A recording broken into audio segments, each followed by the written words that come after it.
हजरत उमर फारूक रज़ी अल्लाह ताला अन्हो का बैतुल माल से वजीफा। हजरत उमर फारूक रज़ी अल्लाह ताला अन्हो भी तिजारत किया करते थे। जब खलीफा बनाए गए तो बैतुल माल से वजीफा मुकर्रर हुआ। मदीना तैयबा में लोगों को जमा फरमा कर इरशाद फरमाया कि मैं तिजारत करता था, अब तुम लोगों ने इसमें मशगूल कर दिया, इसलिए अब गुजारे की क्या सूरत हो। लोगों ने मुख्तलिफ मिकदारें तजवीज की। हजरत अली करमल्लाह वजहो चुप बैठे थे। हजरत उमर रज़ी अल्लाह ताला अन्हो ने दरियाफ्त फरमाया कि तुम्हारी क्या राय है। आपने फरमाया कि तवस्सुत के साथ जो तुम्हें और तुम्हारे घर वालों को काफी हो जाए। हजरत उमर रज़ी अल्लाह ताला अन्हो ने इस राय को पसंद फरमाया और कबूल कर लिया और मुतवस्सित मिकदार तजवीज हो गई। उसके बाद एक मर्तबा एक मजलिस में जिसमें खुद हजरत अली भी थे और हजरत उस्मान, हजरत जुबैर, हजरत तलहा रज़ी अल्लाह ताला अन्हुम शरीक थे, ये जिक्र आया कि हजरत उमर रज़ी अल्लाह ताला अन्हो के वजीफे में इजाफा करना चाहिए कि गुजर में तंगी होती है, मगर उनसे अर्ज करने की हिम्मत ना हुई। इसलिए उनकी साहबजादी हजरत हफ्सा रज़ी अल्लाह ताला अन्हा, जो हुजूर सल्लल्लाहु अलैहि वसल्लम की बीवी होने की वजह से उम्मुल मोमिनीन भी थीं, उनकी खिदमत में हजरात तशरीफ लाए और उनके जरिए से हजरत उमर रज़ी अल्लाह ताला अन्हो की इजाजत और राय मालूम करने की कोशिश की और साथ ही ये भी कह दिया कि हम लोगों के नाम मालूम ना हो। हजरत हफ्सा रज़ी अल्लाह ताला अन्हा ने जब हजरत उमर रज़ी अल्लाह ताला अन्हो से इसका तस्करा किया तो चेहरे पर गुस्से के आसार हुए। हजरत उमर रज़ी अल्लाह ताला अन्हो ने नाम दरियाफ्त किए।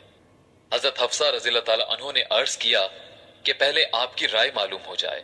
हजरत उमर रज़ी अल्लाह ताला अन्हो ने फरमाया कि मुझे उनके नाम मालूम हो जाते तो उनके चेहरे बदल देता, यानी ऐसी सजाएं देता कि मुंह पर निशान पड़ जाते।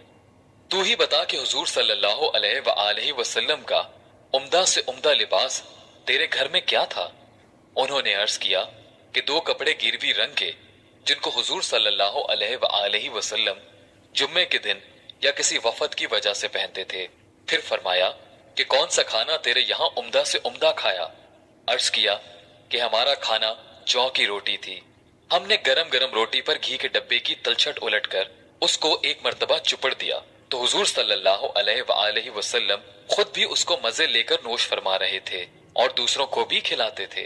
फरमाया कौन सा बिस्तर उम्दा होता था जो तेरे यहाँ बिछाते थे। अर्ज किया एक मोटा सा कपड़ा था, गर्मी में उसको चौड़ा करके बिछा लेते थे और सर्दी में आधे को बिछा लेते और आधे को ओढ़ लेते। फरमाया हफ्सा उन लोगों तक ये बात पहुंचा दे कि हुजूर सल्लल्लाहु अलैहि वसल्लम ने अपने तर्ज अमल से एक अंदाजा मुकर्रर फरमा दिया और उम्मीद आखिरत पर किफायत फरमाई। मैं भी हुजूर सल्लल्लाहु अलैहि वसल्लम का इत्तिबा करूंगा। मेरी मिसाल और मेरे दो साथी हुजूर अक़दस सल्लल्लाहु अलैहि वसल्लम और हजरत अबू बकर सिद्दीक रज़ी अल्लाह ताला अन्हो की मिसाल इन तीन शख्सों की सी है जो एक रास्ते पर चले। पहला शख्स एक तोशा लेकर चला और मकसद को पहुंच गया।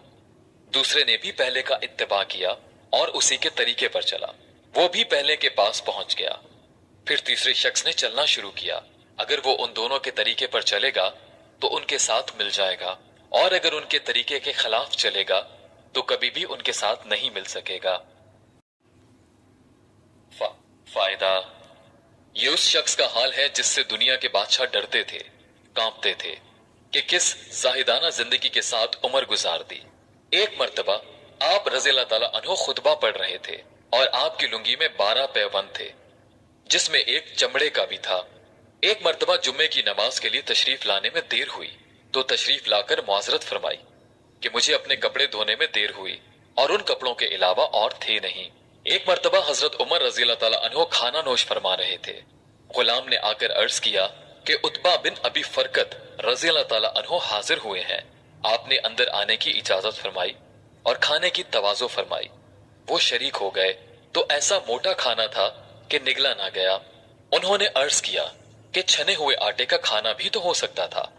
आप रज़ी अल्लाह ताला अन्हो ने फरमाया क्या सब मुसलमान मैदा खा सकते हैं। अर्ज किया कि सब तो नहीं खा सकते। फरमाया कि अफसोस तुम ये चाहते हो कि मैं अपनी सारी लज्जतें दुनिया में ही खत्म कर दूं। इस किस्म के सैकड़ों हजारों नहीं बल्कि लाखों वाकयात उन हजरात कराम के हैं, उनका इत्तिबा न अब हो सकता है न हर शख्स को करना चाहिए कि कुआ ज़ईफ है जिसकी वजह से तहम्मुल भी उनका इस जमाने में दुश्वार है। اسی وجہ سے اس زمانے میں مشائخ تصوف ایسے مجاہدوں کی اجازت نہیں دیتے جس سے ضعف پیدا ہو کہ قوتیں پہلے سے ہی ضعیف ہیں۔ ان حضرات کو اللہ جل شانہ نے قوتیں بھی عطا فرمائی تھیں، البتہ یہ ضروری ہے کہ اتباع کی خواہش اور تمنا رکھنا چاہیے کہ اس کی وجہ سے آرام طلبی میں کچھ کمی واقع ہو اور نگاہ کچھ تو نیچی رہے، اور اس زمانے کے مناسب اعتدال پیدا ہو جائے کہ ہم لوگ ہر وقت لذات دنیا میں بڑھتے جا رہے ہیں اور ہر شخص اپنے سے زیادہ مال و دولت والے کی طرف نگاہ رکھتا ہے اور اس حسرت میں مرا جاتا ہے کہ فلاں شخص مجھ سے زیادہ وسعت میں ہے۔